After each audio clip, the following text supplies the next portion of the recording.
And so where do you see the freedom of speech issue going, or the freedom of doctors to take care of their patients without government intervention? Are you optimistic that doctors will be able to take care of their patients without fear of regulatory boards stopping them?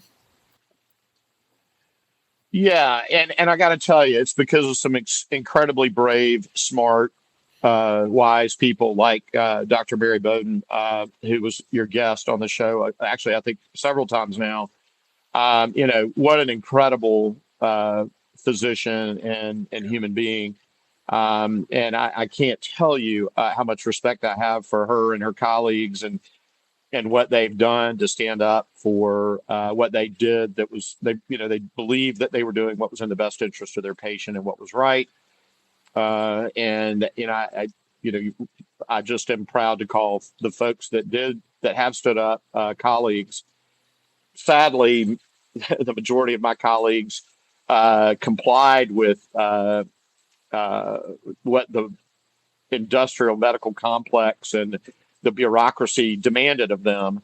I did not, and some other brave and wise people didn't either. But I think the tide is turning. The truth always comes out. I mean, it may take a while, but the truth prevails, and the truth is prevailing here. Although it's interesting, right after the Ninth Circuit Court, or wait a minute, the Fifth Circuit Court, I believe it was in New Orleans, ruled on Dr. Bowden's case and her colleagues. Um, the FDA seemed to double down on some of their statements on Twitter and didn't remove some of the stuff that the court took issue with off of their website. So I guess the bureaucracy, is going to try to hold on to the bitter end here. But, interestingly, Mayo Clinic has on their website acknowledged that some patients can be treated with hydroxychloroquine now.